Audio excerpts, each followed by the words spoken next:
Olá, graça e paz, família, auxílio ao Mestre. É com muito prazer e alegria que estamos retornando para mais um programa no projeto Auxílio ao Mestre. Para você que está chegando agora e não me conhece, eu sou o presbítero Mauro Lúcio e semanalmente estamos produzindo conteúdos para auxiliar os professores, professoras e os amantes da Palavra de Deus da revista da CPAD. É um trabalho independente, sem fins lucrativos e sem apoio de nenhuma instituição que não seja o Espírito Santo. Eu agradeço a Deus pela sua vida, que tem orado pela minha vida, pelo ministério que o Senhor nos tem confiado, aqueles irmãos que têm podido nos ajudar, contribuindo, não só com oração, mas até financeiramente, para que possamos dar continuidade a esse projeto. Eu louvo a Deus porque muitas pessoas têm compreendido que esse projeto não é do presbítero Mauro, do irmão Mauro. Esse projeto ele nasceu no coração de Deus e foi comunicado ao meu coração. E formamos todos uma família, a família Auxílio ao Mestre. Hoje estaremos estudando a lição de número 6, a rebeldia de Saul e a rejeição de Deus. Na lição de hoje, nós vamos compreender o porquê Deus rejeitara Saul. Nós vamos compreender, estudando esta lição, que a graça de Deus ela é abundante, porém ela não é infinita. A graça de Deus ou o amor de Deus não anula a realidade do inferno. O amor de Deus não apagou, não anulou lá o inferno, ou tampouco a sua graça. Então, a misericórdia, a bondade, a compaixão de Deus chama Saul. Então, derrama sobre ele a virtude e a unção do Espírito Santo. Todavia, Saul, posteriormente, se revela uma pessoa de fato reprovável, uma pessoa que se rebeliou contra Deus e que não obedecia a Deus. Então Deus decide rejeitar a Saul enquanto rei, não enquanto a salvação. E nós vamos compreender mais detalhes no decorrer desta lição. Definição de rebeldia. Primeiro, nesse tópico, nós vamos trabalhar, afinal de contas, o que é rebeldia? Nós ouvimos muito esse termo dentro do nosso meio cristão evangélico, mas poucas pessoas sabem o significado do que vem a ser rebeldia. É sobre isso que nós queremos falar nesse primeiro tópico da nossa lição. Conceito. Caracteriza-se pela ação deliberada e obstinada de se opor de forma explícita ou não a uma autoridade legitimamente constituída. O ato de rebelião pode se dar contra os pais, contra o Estado e seus legítimos representantes, contra a sociedade e, finalmente, contra o próprio Deus. Quem pratica atos de rebelião demonstra dificuldade ou relutância em se sujeitar às autoridades. Em seu íntimo, a pessoa se julga o dono da razão e julga estar acima do bem e do mal. Então, observemos aí o conceito de rebelião ou de rebeldia. Nós vamos observar que uma das características, meus irmãos, da rebelião ela é uma ação deliberada, ou seja, a pessoa faz de forma consciente, não é uma coisa inconsciente, é uma coisa consciente e obstinada. A pessoa está determinada, resolvida a se opor a qualquer forma de autoridade. Isso ele faz de forma explícita ou não. Então, aquela autoridade constituída, ela vai se opor àquela autoridade. E que autoridades são essas, ou quais são essas autoridades? Essas autoridades aqui nós podemos destacar. A primeira instituição criada por Deus, que é a família. A pessoa vai se rebelar contra os pais, contra o Estado e seus legítimos representantes, contra a sociedade e, finalmente, contra o próprio Deus.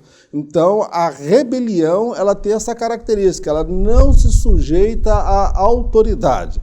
Pessoas que têm esse comportamento de rebelião, eles não se sujeitam a essas autoridades. Quer seja a família, ele não se sujeita à autoridade do pai e da mãe, ele não se sujeita à autoridade do Estado, por vezes é infrator, é marginal, anda fora da lei, ele também não se sujeita às regras da sociedade, ele quer impor as regras dele e, finalmente, ele se rebela contra o próprio Deus.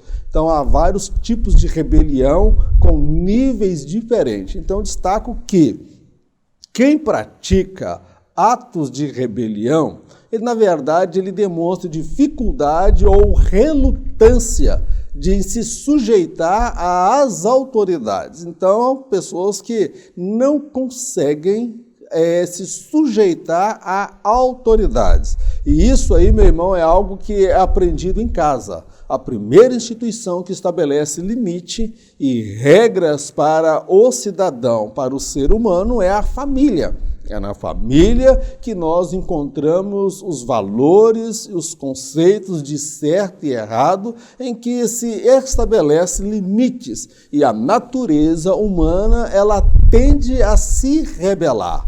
A outra coisa que eu destaco em relação aos atos de rebelião ou pessoas que têm esse hábito ou esta índole em seu íntimo, esta pessoa, ela se julga dono da razão, ou seja, ele acha que só ele está certo, o pai está errado, o Estado está errado, a escola está errado, o pastor está errado, as pessoas, a liderança está errado, todo mundo está errado para ele ou para ela. E outra característica, ela se julga acima do bem e do mal. Ela pode fazer qualquer coisa que não vai ter consequência alguma, é quase que um psicopata, pessoas que não se sujeitam à autoridade. Se todos reproduzissem esse comportamento, seria impossível viver em sociedade.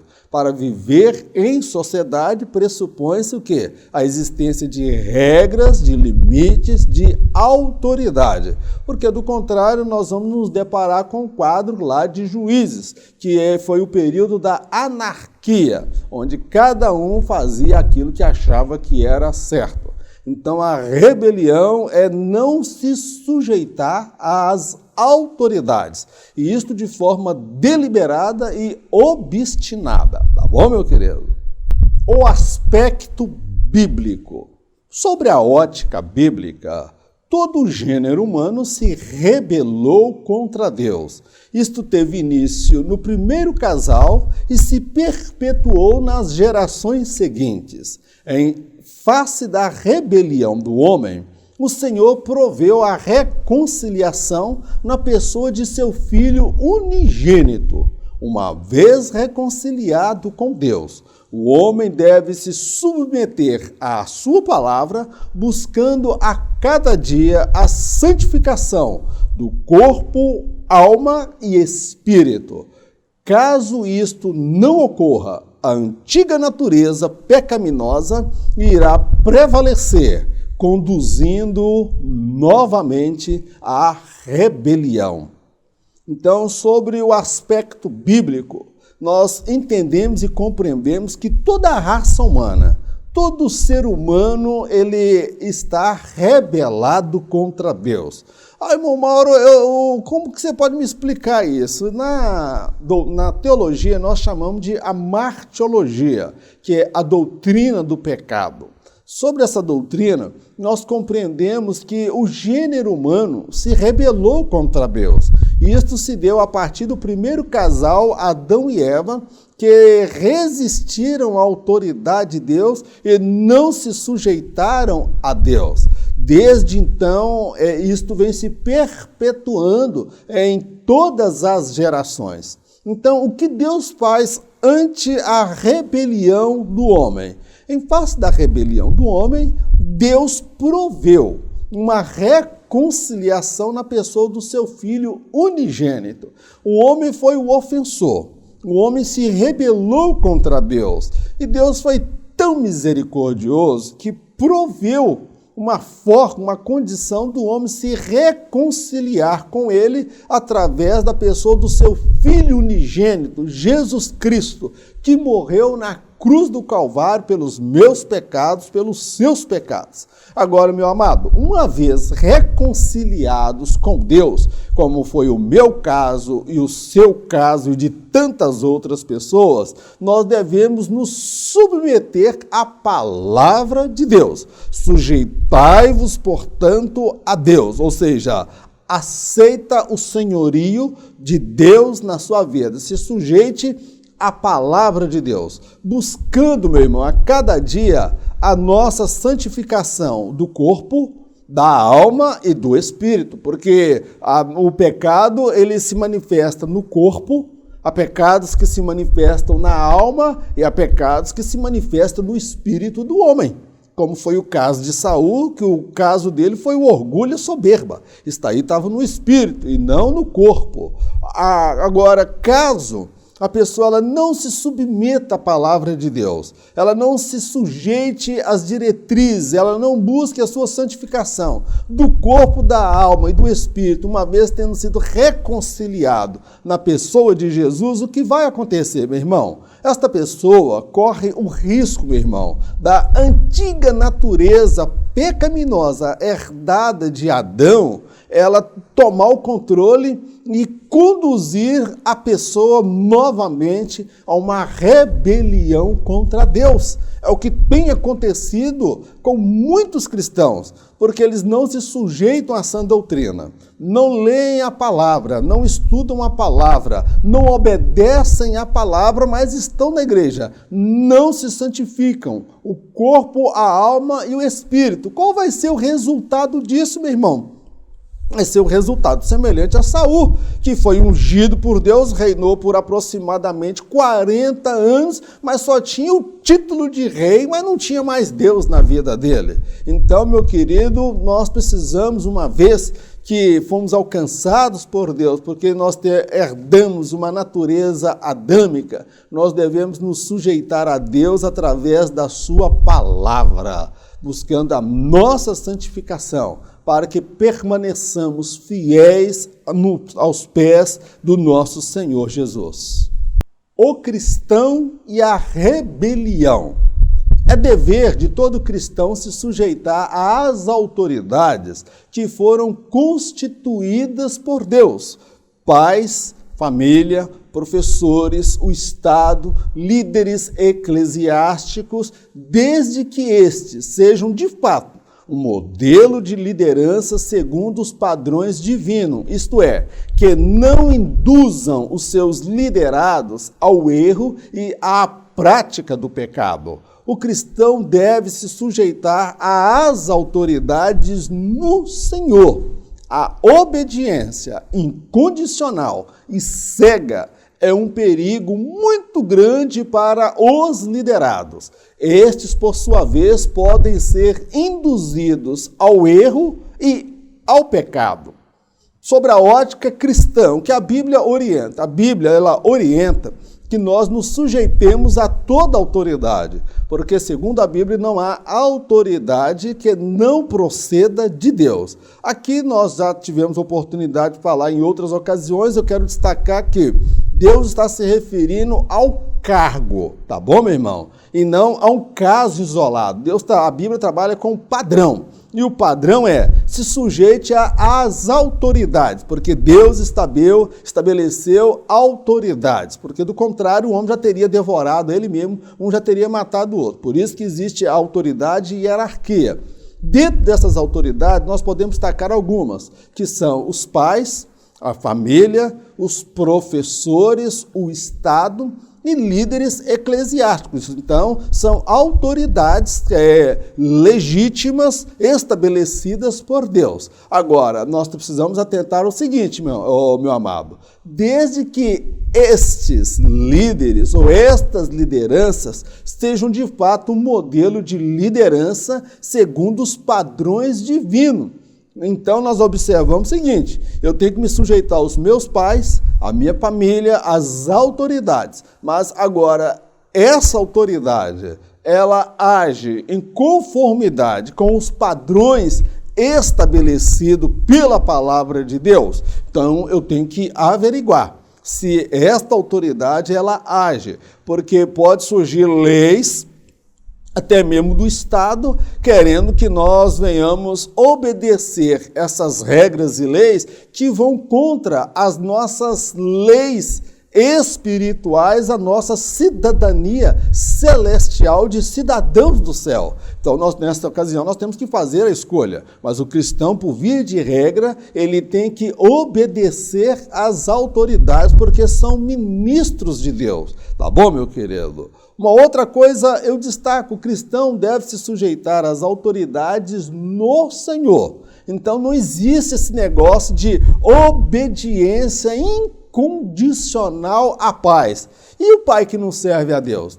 Você vai obedecê-lo integralmente, incondicionalmente? Vai obedecer o pai, vai obedecer a mãe, aos professores, o Estado e até o pastor, ou o líder da sua instituição, mas você vai obedecê-lo no Senhor, dentro dos trâmites, dentro do padrão estabelecido por Deus, porque eu falo que obediência incondicional e cega, meu irmão, primeiro, ela é burra e ela não tem fundamento bíblico. Ela é um perigo muito grande para os liderados, aqueles que acatam tudo sem questionar. Então, nisso aí, meu irmão, nós precisamos o quê? Ter discernimento, sabedoria, porque esses líderes, fora da direção de Deus, corrompidos, destituídos, eles podem, por sua vez, induzir as pessoas ao erro e ao pecado. Está claro aqui, meu irmão? O cristão deve se sujeitar às autoridades. Aqueles jovens que se recusaram a adorar a estátua de Nabucodonosor, eles naquela ocasião eles decidiam, ou eles obedeciam à lei dos homens, ou eles obedeciam à lei de Deus. E eles obedeceram à lei de Deus e foram salvos por Deus, e depois o rei Nabucodonosor, que estabelece uma lei que todos deveriam adorar o Deus de Daniel, Sadraque, Mesaque e Abednego. Meu querido, toda autoridade procede de Deus, mas nós precisamos ver se essas autoridades estão legislando segundo o padrão estabelecido por Deus. A rebeldia de Saul. Nesse tópico de número 2, nós vamos falar necessariamente, aprofundar o que foi a rebeldia de Saul. Saul, amados, ele foi amado por Deus, amado pelo profeta Samuel, reverenciado pelo povo. Ele começou de forma linda, maravilhosa o seu reinado, foi o primeiro monarca em Israel. Tinha tudo para dar certo, todas as características. Todavia, em dado momento, ele se perdeu e se deixou dominar por um sentimento de orgulho, arrogância e soberba. É sobre isso que nós vamos falar nesse tópico de número 2. Não cumpria a ordem divina. A Bíblia fala do servo fiel e o infiel. O primeiro tem como objetivo final agradar ao seu Senhor em tudo. Quanto ao segundo, este honra e obedece ao seu senhor apenas de forma parcial. Saul era um servo infiel. Ele obedecia a Deus parcialmente e acreditava ser possível agradar a Deus e aos homens ao mesmo tempo. Ao poupar a vida do rei Agag e levá-lo a Israel, Saul estava se gabando de seus feitos perante o povo, revelando assim a vaidade e o orgulho do seu coração. Nós observamos que a Bíblia fala de dois modelos de servo, tá bom, meu irmão? Até entre os que servem a Deus há uma diferença, tá bom? Primeiro, a Bíblia fala do servo fiel e o servo infiel. A Bíblia não fala do servo mais ou menos fiel ou mais ou menos infiel. A Bíblia, ela é 8 ou 80, não tem meio termo, tá bom, meu irmão? Não dá lugar, não tem espaço para ficar em cima do muro. O servo fiel, ele tem como objetivo final todos os seus atos, tudo que ele faz tem como objetivo único e exclusivo agradar, honrar e obedecer o seu Senhor. Ele o faz, meu irmão, de coração, com prazer, com alegria. Ele obedece a Deus, porque obedecer ao Senhor e fazer a vontade, para ele não é um fardo, para ele é um prazer, porque ele tem alegria. O prazer dele é este, por isso que ele é chamado do servo fiel. Quanto ao segundo, meu irmão, o segundo servo, que é o infiel, ele honra e obedece ao seu Senhor apenas de forma parcial. Ele não dá o melhor de si. Ele é medíocre. Ele faz uma meia-sola, um quebra-galho, uma gambiarra espiritual. Ele não é totalmente sincero, fiel, autêntico com Deus. Por isso que ele recebe o título de servo infiel. Saul, meu irmão, ele se enquadrava dentro desse estereótipo de servo infiel. Por quê? Ele obedecia a Deus parcialmente. Deus manda ele ir lá e destruir e matar o povo.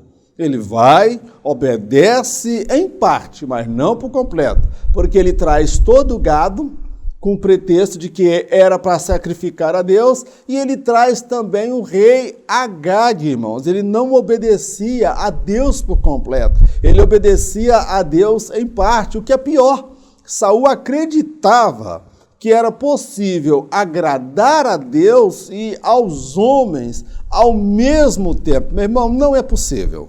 Paulo fala, se eu buscasse agradar a homens, eu não seria servo de Cristo. Então, tem momento que servir a Deus é deixar pessoas desagradadas, pessoas insatisfeitas, pessoas que não vão te convidar para as suas festas, não vão te convidar para os seus banquetes, que vão deixá-lo isolado do grupo. Você vai se sentir como que um pato feio. Você vai se sentir isolado. Mas Saul, ele tentava agradar a Deus em parte e agradar os homens, porque Deus disse, mata todos os animais. E o povo, não, Saul, para que esse prejuízo todo, rapaz? Vamos pegar esses gado Nelore, esses gado gordo, o Nelore é por minha conta, tá? O texto não fala isso não. Vamos pegar esse gado aí, reprodutor leiteiro, e vamos levar para sacrificar a Deus. Você entende, Saul? Você finge que acredita na gente e nós fingimos que acreditamos em você. E vamos chegar com esse discurso. Quando o profeta perguntar, a gente fala que a gente trouxe para sacrificar a Deus. Meu irmão, não dá para agradar homens e agradar a Deus, não. Tem hora que não dá. Tem hora que a palavra é dura, é seca, é grossa, é amarga, como foi o profeta Samuel, como foi João Batista, como foi Ezequiel, Elias, e poderemos falar de vários outros profetas aqui. Ao poupar, eu destaco aqui, que ao poupar a vida do rei Agag e levá-lo a Israel, Saul estava se gabando dos seus feitos perante o povo, irmão. Observa, o texto não fala, mas o texto me dá mais de interpretar. Por que ele vai levar o rei Agag? Porque ele queria mostrar para o povo que ele também era poderoso. Ele leva Agag como um troféu. Aquilo era ostentação. Ele queria que as pessoas vissem as suas realizações e os seus feitos. E aquilo, meu irmão, ao trazer o rei Agag, poupar-lhe a vida, não é porque ele amava Agag, é porque ele queria mostrar para todo mundo que ele podia, que ele fazia e acontecia. Conseguiu agradar os soldados que estavam com ele, conseguiu atrair aplausos da multidão, porque ele prendeu e trouxe um rei acorrentado. Isso revelava o quê, meu irmão? A vaidade e o orgulho que estava no coração de Saul. Não foi por um acaso que Deus ele não aceitou mais que Saul estivesse liderando o seu povo e tirou dele a liderança espiritual. Deus se arrependeu em relação a Saul. É impossível que Deus se arrependa. Ele sabe de tudo antecipadamente e, por esta razão, ele tem o pleno controle de todas as coisas, sabe exatamente o que deve ser feito em qualquer situação. Deus sentiu um pesar em seu coração, se entristeceu com as atitudes de Saul. Não seria mais possível permitir que ele continuasse à frente de seu povo. Seus maus exemplos trariam reflexos negativos em relação aos seus liderados. Deus, até então, o havia rejeitado como rei e não quanto à salvação. Nós precisamos compreender aqui que Deus, o texto fala que ele se arrependeu, Deus. Primeira coisa, irmão, teologicamente falando e na prática, é impossível que Deus se arrependa, porque o arrependimento, ele é próprio do ser humano, alguém que errou, se equivocou, que não sabia que aquilo teria aquele desfecho final. Agora, quanto a Deus, há atributos de Deus que são incomunicáveis. Por exemplo, Deus, ele é onisciente, onipresente, onipotente, então são atributos da divindade. Ele anuncia o fim antes do começo. Quando a Bíblia fala que Deus se arrependeu, a Bíblia está dizendo que aquilo lhe pesou no coração. Deus se entristeceu, porque Deus investiu em Saul. Deus mandou que ungisse Saul, e houve um pesar no seu coração, porque Deus também ele tem sentimento. Deus ele não é neutro, Deus ele tem emoção, ele consegue amar, e aquilo pesou o coração de Deus, irmãos. Ele sentiu um pesar, ele sentiu tristeza com as atitudes que Saul estava demonstrando, meu irmão. Então, em face do que Saul estava fazendo, que ele não obedecia a Deus por completo, Deus ele concluiu e que não seria mais possível permitir que Saul continuasse a liderar o seu povo. Por qual razão, irmão Mauro? Porque os maus exemplos de Saul, irmão, trariam efeitos e reflexos negativos sobre toda a nação, sobre todos os liderados. Eu lembro, por exemplo, da rainha Vasti, quando ela se recusou a apresentar diante do rei. E qual foi o conselho dos sábios para o rei? Falou, olha, dispensa a rainha e coloca outro no lugar, porque o mau exemplo dela vai trazer um reflexo negativo sobre todas as famílias. E era um povo pagão, mas percebeu que aquele ato de rebelião da rainha Vasti iria trazer reflexo direto sobre todo o reino, sobre todas as famílias. Então o rei acatou a orientação e o conselho dos seus sábios conselheiros. Então, meu irmão, Deus ele tirou a liderança de Saul. E já diz que o reino dele já havia sido encerrado, terminado, que Deus já havia procurado outro melhor do que ele.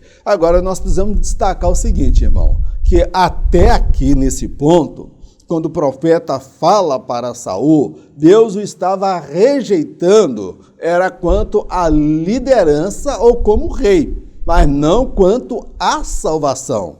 Deus não o condenou ao inferno. Deus rejeitou a sua liderança, porque ele se mostrou um líder fraco, incapaz de obedecer a Deus por completo. Ele obedecia a Deus em parte, ele se preocupava com a opinião pública e com agradar a homens e agradar a Deus. E não é possível agradar a homens e a Deus ao mesmo tempo. Então escolha quem você quer agradar. Eu escolhi agradar a Deus, tá bom, irmão? Pode não dar muito ibope aqui na terra não, tá bom? Pode não dar muita curtição, muita gente inscrita no canal, muito dinheiro para me colocar minha conta aí, para você depositar dinheiro na minha conta. Não vai dar ibope aqui, não vai dar muito não. Agora só tem uma coisa, irmão, o melhor lugar para fazer sucesso é no céu, tá bom, meu irmão? Então procure agradar aquele que te chamou, e não fica atrás de aplauso e aprovação de homens pecadores, não. A rebelião como pecado de feitiçaria. A feitiçaria tinha como uma das suas características o invocar e confiar em espíritos demoníacos, acatando todas as suas ordens e diretrizes, tratando-os como se estes fossem deuses. Saul, ao desobedecer a Deus, estava rejeitando-lhe o senhorio e deixando o caminho aberto para a ação demoníaca em sua vida, o que se confirmou quando um espírito maligno o atormentava. Toda vez que o homem decide rejeitar o senhorio de Cristo, se deparará com o senhorio do diabo.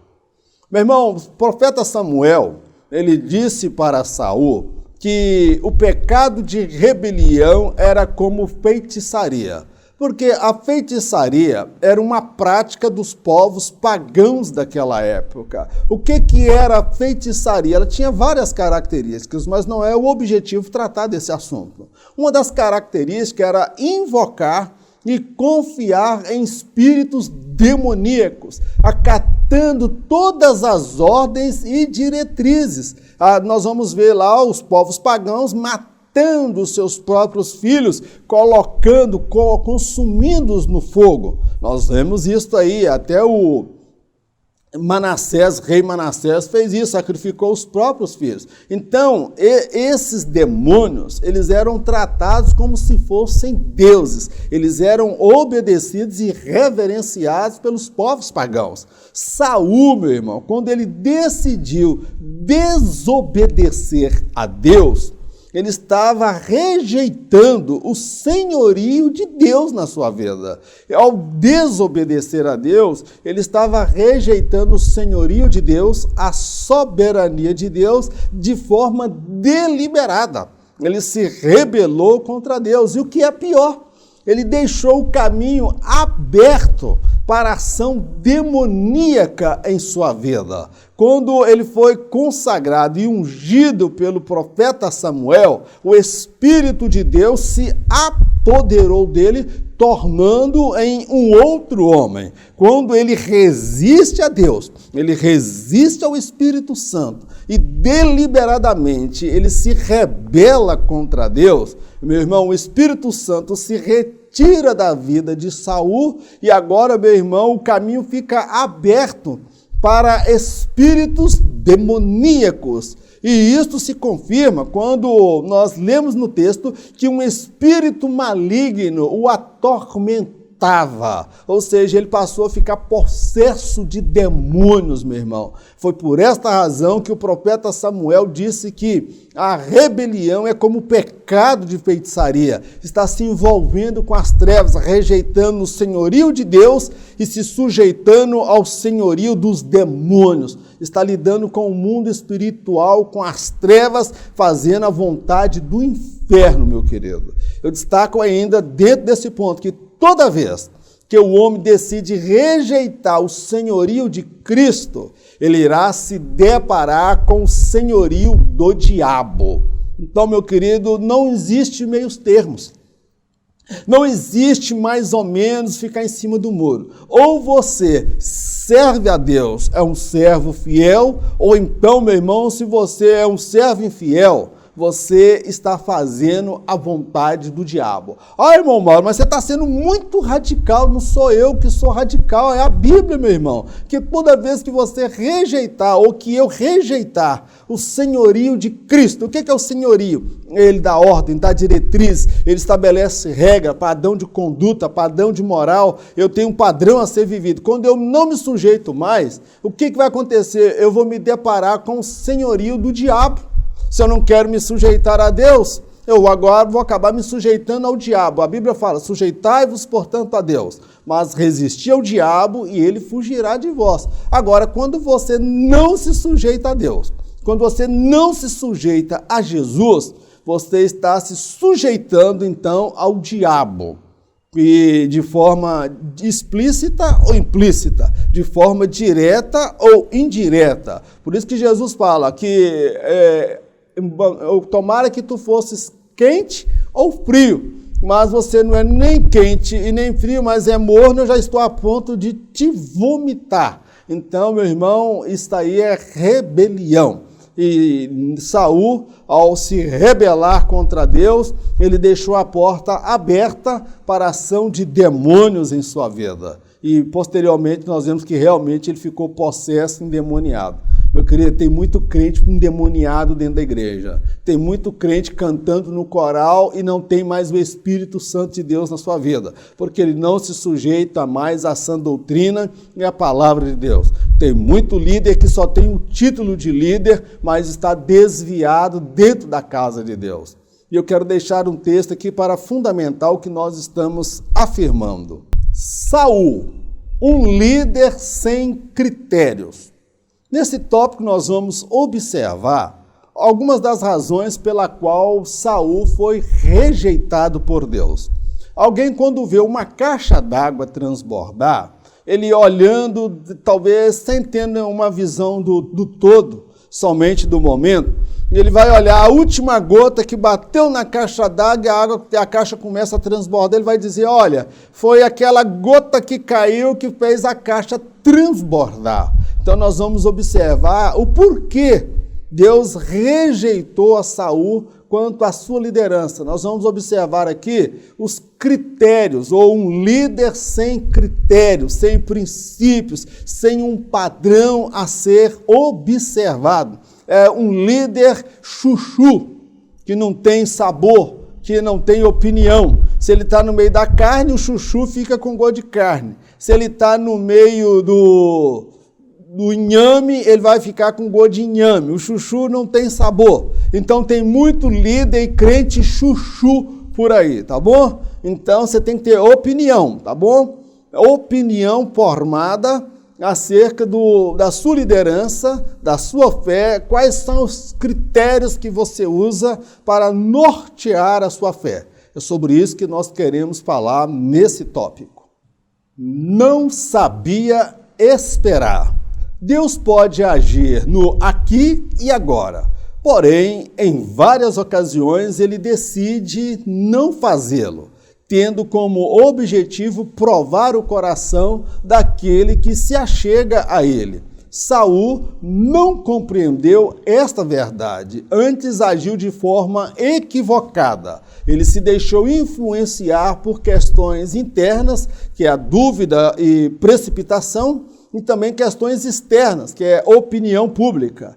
Todos que são chamados passam pela prova do tempo. Tão cedo aprenderão que as coisas não acontecem no seu tempo, mas no tempo de Deus. Nós observamos que Saul, ele não tinha critérios no que diz respeito à paciência, saber esperar. Ele era precipitado, meu querido. É o fato que, quando Deus quer agir, ele age no aqui e agora, como foi o caso de Josué. Ele orou e determinou que o sol se detivesse. E alguns questionam se era o sol que parou ou não, que a terra, nós entendemos que a terra gira em torno do sol. Eu já li um pouco acerca desse assunto, não vou entrar nos pormenores. Mas certo é que Deus agiu ali naquele momento, quando o machado do servo de Deus caiu dentro do rio, e estava com Eliseu, ele falou, Senhor, eu quero emprestado. Eliseu vai lá e pega um galho e o machado flutua. Então Deus, quando ele quer fazer o aqui e agora, ele faz, meu irmão. Agora, há muitas ocasiões em que Deus decide não fazê-lo. Tem a ocasião que Deus pode fazer agora, nesse momento que você está me ouvindo. Ele pode te curar, ele pode restaurar o seu casamento, o telefone pode tocar, alguém te chamando para o emprego, o telefone pode tocar e uma boa notícia, aquela causa vencida na justiça. Então Deus pode fazer o aqui e o agora na sua vida, mas nós temos que compreender que não é nem sempre que Deus vai optar por esse caminho. Por quê? Deus, às vezes, ele escolhe não atender de imediato, porque ele tem como objetivo provar o coração daquele que se achega a ele. Observe que muitas pessoas, depois que Jesus operou o milagre dos pães, muitas pessoas queriam ir até Jesus e queriam até colocá-lo, consagrá-lo como rei, meu querido. Mas por quê? Porque se sujeitavam à sua palavra? Não, por causa do pão, meu querido. Então, Jesus, ele se recusou a operar o terceiro milagre da multiplicação do pão. Ele só operou 2 vezes. Porque se todo lugar que ele fosse operasse o milagre do pão, Jesus seria o maior padeiro da história, meu irmão, o mais frustrado da história. Porque ele estava ali provando o coração daqueles que de fato se achegavam a ele. Saul, ele não compreendeu esta lição ou esta verdade. Antes ele agiu de forma equivocada, irmão, e precipitada. Nós vemos que o profeta Samuel mandou ele esperar por 7 dias. E ele, percebendo que o profeta estava demorando, mas não atrasado. Demorar é uma coisa, atrasado é outro. Ele marcou que viria no 7º dia e no 7º dia, de fato, ele compareceu. Mas Saul, ele percebendo que o povo estava indo embora e o povo murmurando e o povo reclamando, ele cedeu, irmão, às pressões. Como eu disse, Saul tinha dificuldade em lidar com pressões. Ele se deixou influenciar pelas questões internas, pessoais, que aqui eu destaco a dúvida e a precipitação. Ele tinha dúvida no seu coração e não é pecado ter dúvida. O problema é você tomar decisões fundamentadas na sua dúvida e não na sua convicção e na sua fé. Você age na dúvida e a Bíblia fala que o justo viverá pela fé. Então ele se precipitou, não foi um ato de fé, foi um ato baseado na dúvida, no medo, irmão. Ele também se deixou influenciar por questões externas. O que eram as questões externas? A opinião pública. O que as pessoas estavam fazendo, o que as pessoas estavam murmurando, que as pessoas estavam indo embora. Ele percebeu, vai todo mundo embora e eu vou ficar aqui sozinho e então eu preciso do povo. Vem cá, do que você precisa, meu irmão? Você precisa de multidão ou você precisa da bênção de Deus? Saul foi ungido por Deus, mas ele não conhecia a Deus. Ele não passou no teste da prova do tempo. Então, todos que são chamados por Deus, irmãos, passa pela prova do tempo. As coisas não acontecem no seu tempo e no meu tempo. As coisas acontecem no tempo de Deus e na hora de Deus. Ele pode fazer hoje, agora na sua vida. Mas sabe qual é o problema de muitas vezes? Esse imediatismo que nós cultivamos na nossa sociedade. É achar que Deus tem que se encaixar dentro desse modelo. Nós não nos sujeitamos a Deus, nós queremos que Deus se sujeite à nossa cultura, aos nossos princípios, à nossa precipitação e ao nosso tempo. Deus, ele age dentro do tempo dele e não dentro do meu tempo. Irmão Mauro, eu esperava que Deus fosse agir e Deus não agiu. Tudo bem. Marta e Maria também achavam que Jesus havia abandonado a elas. E Jesus, quando aparece, uma desabafa, se o senhor estivesse aqui, meu irmão não teria morrido. O senhor é culpado da morte do meu irmão, o senhor poderia ter evitado a morte do meu irmão. Elas não conseguiram compreender, discernir o tempo e o momento. Elas queriam que Jesus orasse por um rapaz, uma pessoa que estava acamada, que estava enferma. mas elas não compreendiam, entendiam que o propósito de Jesus era fazer algo notório, jamais visto em Israel. Ele iria ressuscitar um defunto de 4 dias. 4 dias depois de morto, porque alguns milagres que Jesus fez, pelo menos 2 milagres, daquela menina que ele operou o milagre, alguém fala que a menina não estava morta. Talita cume, a ti te digo, menina, levanta. Alguém fala que ela não estava morta. O segundo milagre que Jesus opera é a viúva de Naim conduzindo o seu filho. Jesus tocou no esquife não é instrumento musical não, tá, irmão? Esquife é o caixão. Jesus tocou no caixão e mandou o rapaz se levantar. Eles contestaram, não, o rapaz não estava morto, parecia que estava morto. Mas no caso de Lázaro, Jesus falou, eu vou fazer algo que ninguém vai contestar o que eu vou realizar. E eu vou fazer na casa do meu amigo Lázaro. Ô irmão, entenda, meu irmão, minha irmã, quanto mais Deus demora, maior é a sua glória. Talvez você está orando a Deus, esperando da parte de Deus algo dele, ele não realizou. Irmão Mauro, Deus não atendeu a minha oração. Talvez ele não atendeu do jeito que você imagine no tempo, mas ele tem algo maior e melhor para você. José, ele acreditava que seria o gestor da fazenda da família. Todos os filhos de Jacó, ele seria o cabeça para conduzir aquela fazenda, os negócios da família. Não sabia José que aquela fazenda, aquele negócio da família ia à falência, ia quebrar um dia. Então Deus arranca José de um empreendimento que ia quebrar no futuro, porque a gente só consegue ver o agora, Deus vê o depois. E Deus conduz José para o Egito. Deus, mas que negócio é este? Só fala que eu vou reinar, você cabeça, e me manda para o Egito, eu tenho que voltar para cá do meu pai. Meu irmão, nós não conseguimos compreender o agir de Deus.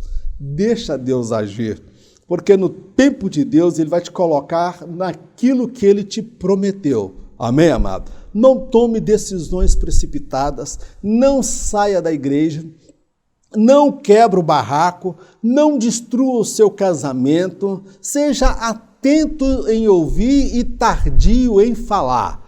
Aprenda a esperar, tenha critérios na sua fé, nos seus princípios, nos seus valores, no caminhar com Deus. Não se deixe levar por esse oba-oba do aqui e agora. Espera Deus realizar um projeto sólido, firme na sua vida. Texto bíblico. E não somente isto, mas também nos gloriamos nas tribulações, sabendo que a tribulação produz a paciência, e a paciência a experiência, e a experiência a esperança. Olha aí a Bíblia mostrando a importância da paciência, o saber esperar. A palavra paciência não combina muito com os nossos dias, né, irmão? Nós vemos aí pessoas que mandam mensagem no WhatsApp, se alguém não responder na hora, já fica de biquinho. Antigamente era com carta, e levava dias ou meses para chegar a resposta. Hoje nós na era WhatsApp, Facebook, YouTube, Messaging, Telegram, e todo mundo quer tudo rápido, imediato. Mas a Bíblia trabalha com um fator chamado tempo. A paciência, ela vai produzir a experiência, e a experiência vai produzir o que? Gerar o quê? A esperança. E Paulo fala, agora resta, pois, a fé, a esperança e amor. Meu irmão, a esperança nós vamos levar conosco, mesmo após a morte. Amém, meu querido? Tenha paciência. Deixa Deus trabalhar na sua vida. Saul, o rei rejeitado. Com o passar do tempo, as máscaras tendem a cair e revelar a verdadeira face da pessoa. Com Saul não foi diferente. Num ato de completo desrespeito, ele rasgou as vestes de Samuel, quando deveria ter rasgado as próprias vestes em sinal de humilhação diante de Deus. A rejeição de Saul se deu por uma sucessão de fatos. Seu reinado durou aproximadamente 40 anos. Diante do povo, ele ostentava o título de rei.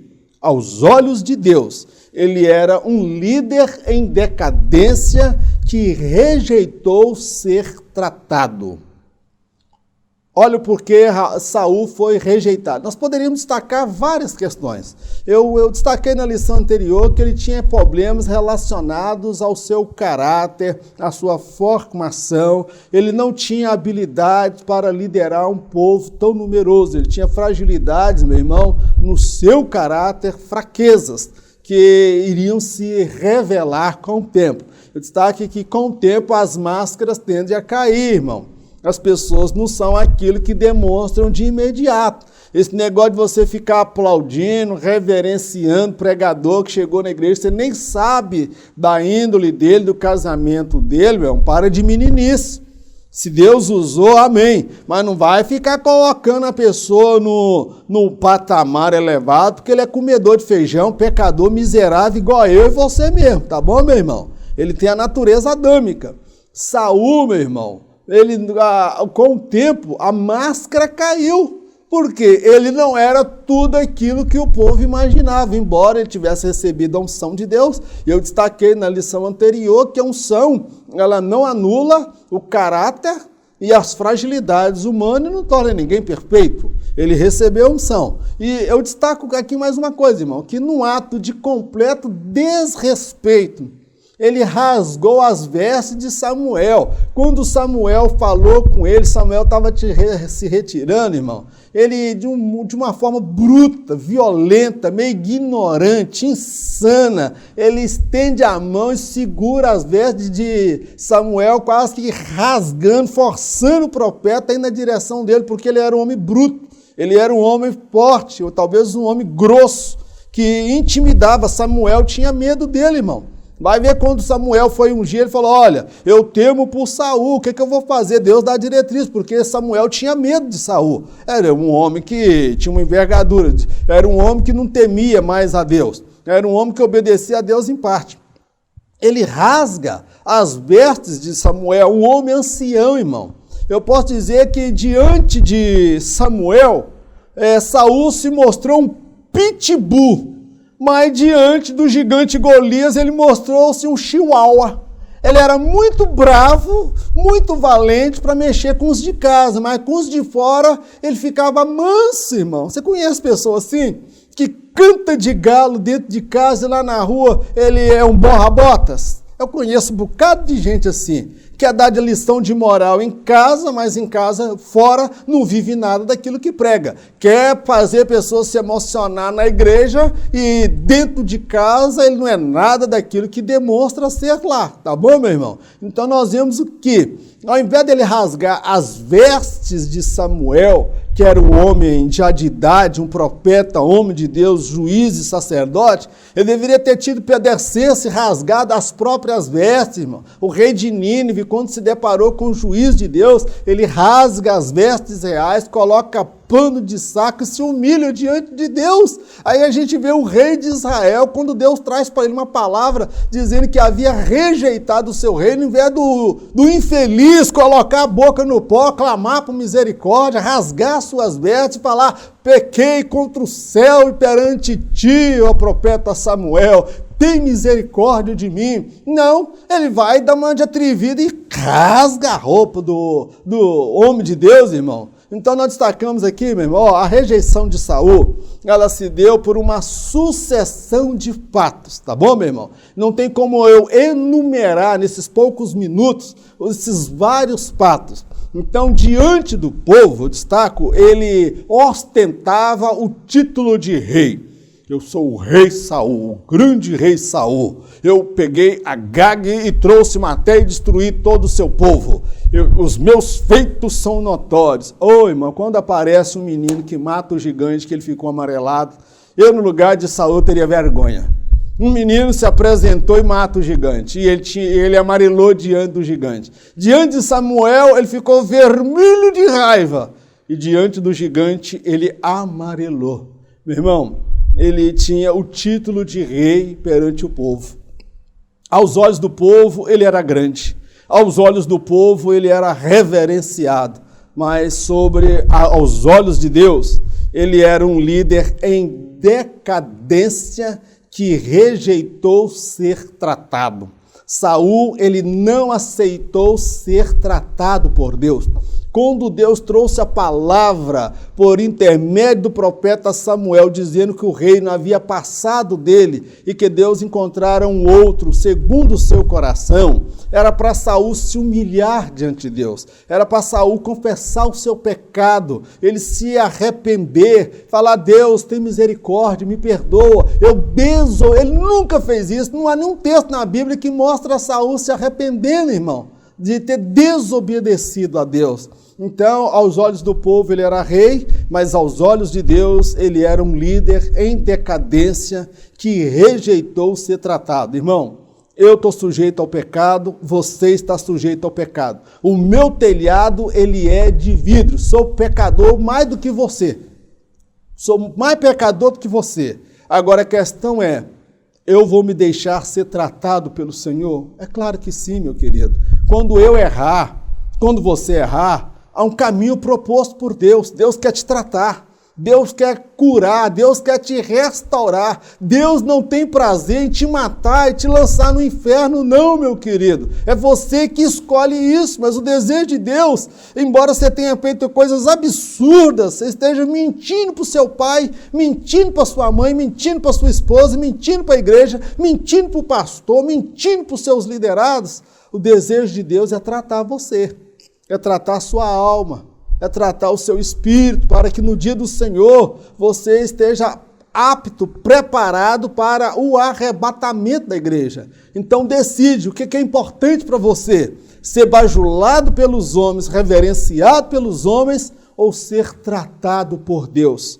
Meu irmão, eu escolhi ser tratado por Deus. Sou pecador, sou falho, imperfeito, mas a cada dia eu busco a perfeição. Busco me santificar, me transformar, me deixar moldar pelo Espírito Santo de Deus. Que Deus abençoe a minha vida, Deus abençoe a sua vida. Encerramos aqui a lição de número 6. Eu agradeço pelo apoio, pela oração. Se você precisar do slide, você pode procurar no rodapé, tem o meu telefone, me manda uma mensagem no WhatsApp que eu vou enviar esse slide para você gratuitamente, não tão gratuitamente, porque Jesus já pagou lá na cruz do Calvário. Amém, meu querido? Vamos orar? Senhor, nós queremos te agradecer por mais esta oportunidade de estudarmos juntos a tua palavra. Toda honra, toda glória, todo louvor sejam dados ao teu nome, pois só tu és digno. Ensina-nos, ó Pai, a andar com o Senhor. Desvia o nosso coração do orgulho, da soberba, da vaidade, da arrogância, dos pecados que se manifestam na carne, os pecados que se manifestam na alma, os pecados que se manifestam no espírito. Meu Deus amado, nós precisamos do teu perdão. Nós precisamos da tua misericórdia, nós precisamos ser tratados pelo Senhor. Alguém olha para nós e vê em nós um grande homem de Deus, uma grande mulher de Deus, um grande professor, mas o que importa é o que o Senhor nos vê. E nós somos pecadores que precisamos ser tratados. A nossa natureza, nossa natureza herdada dos nossos pais, ela se rebelou contra o Senhor. Nós queremos ser restaurados, tratados, purificados, lavados, santificados, transformados no sangue de Jesus, pelo poder da tua palavra e na pessoa do teu Espírito Santo. Fica conosco, abençoa a nossa caminhada, que nós estejamos aptos, preparados para o dia do arrebatamento, para encontrar com o Senhor por sobre as nuvens. Pai, nós te agradecemos por tudo no nome de Jesus. Amém. Que o grande amor de Deus, a graça do nosso Senhor e Salvador Jesus Cristo, as doces consolações do Espírito Santo de Deus, seja com todo o povo de Deus, não somente hoje, mas para todos sempre. Em nome de Jesus, amém.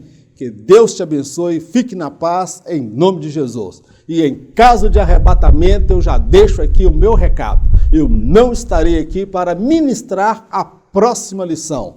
porque em caso de arrebatamento, nem eu e nem você estaremos aqui, porque nós já teremos dado lugar para o Espírito Santo nos tratar, nos purificar, e nós nos encontraremos com o Senhor por sobre as nuvens. Esta é minha expectativa, esta é minha esperança, que seja também a sua expectativa e a sua esperança.